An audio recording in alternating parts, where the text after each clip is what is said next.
एक महत्त्वाची बातमी, भाजप आणि सेना आमदार आज संघाच्या स्मृती भवनात जाणार असल्याची माहिती आहे। स्मृती भवनात भाजप आणि शिवसेनेचे आमदार आणि मंत्र्यांचं बौद्धिक असेल। संघाच्या बौद्धिकाला राष्ट्रवादीचे आमदार मंत्री येणार नसल्याची माहिती आहे। आगामी महापालिका निवडणुकीमुळे संघाच्या बौद्धिकाला महत्त्व प्राप्त झालंय, तर फडणवीस आणि शिंदे संघाच्या बौद्धिकाला येणार असल्याची ही माहिती सध्या मिळते।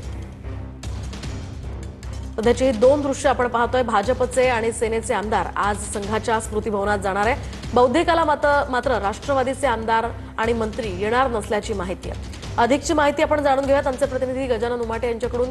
गजानन, काय सांगाल? भाजप आणि सेना आमदार आज बौद्धिकाला जाणार असल्याचं कळतंय, मात्र राष्ट्रवादीचे आमदार हे जाणार नसल्याची माहिती आहे। काय अधिकचे अपडेट्स या संदर्भात?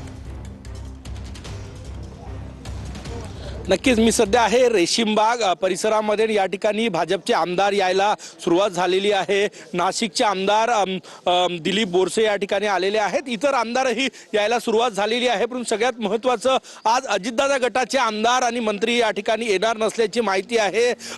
भाजप आणि शिवसेना शिंदे गटाचे आमदार मात्र नक्की येणार आहे। 8 वाजता संघाच्या बौद्धिकाला सुरुवात होणार आहे।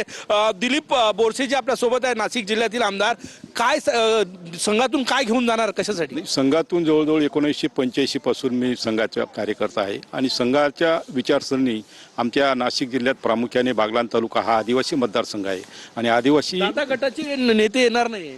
दादांचा आणि आमचा नाही, आम्ही 1985 पासून डॉक्टर हेंगडेवार स्मारक समितीच्या विचारसरणीचे लोक आहोत। त्याच्यामुळे दादाचा आणि आमचा काही विषय नाही। दादा येत नाही महायुतीत असताना दादाचे आमदार। खरं तर अपडेट्स आपण वेळोवेळी जाणून घेणार आहोत। तुर्तास धन्यवाद दिलेल्या सविस्तर माहितीसाठी।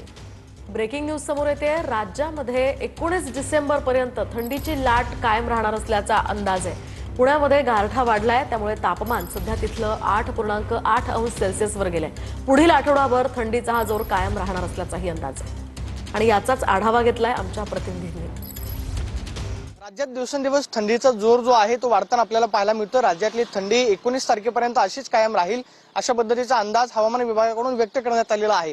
पुणे शहरामध्ये तापमान जे आहे ते दिवसेंदिवस घटताना पाहायला मिळतं आणि त्याचाच फटका म्हणून हवेमधला गारठा जो आहे तो मोठ्या प्रमाणावरती वाढलेला आहे। आपण पाहतो की सकाळच्या सत्रामध्ये धुक्याची चादर जी आहे ती शहरावरती आपल्याला पाहायला मिळते। त्यामुळे घराबाहेर पडताना सुद्धा सकाळच्या सत्रामध्ये आपण पाहतो की वाहनधारकांना धुक्याचा त्रास जो आहे तो सहन करावा लागतोय। उबदार कपडे घालूनच घराच्या बाहेर पडावं अशा पद्धतीचं आवाहन हवामान विभागानं केलेलं आहे आणि पुढच्या 19 तारखेपर्यंत राज्यामधल्या हवामान विभागाने व्यक्त केलेला आहे तो म्हणजे थंडीचा जोर जो आहे असाच कायम असलेला आपल्याला पाहायला मिळेल।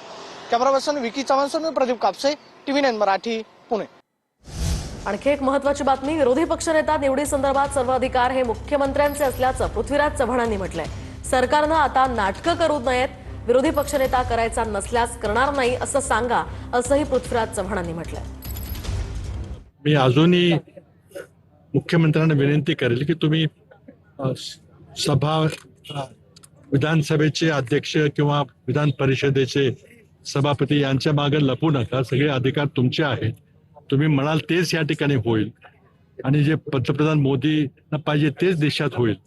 त्यामुळे हे बाकी तुम्ही नाटकं करू नका आणि तुम्हाला जर करायचं असेल तर करून टाका, नसेल करायला सांगा की नाही करणार मी। मला जनतेचा आवाज कोणीतरी त्या आवाजाला प्रतिबिंबित करेल हे काही नको आहे। मला माझ्या मनाप्रमाणे राज्य करू द्या।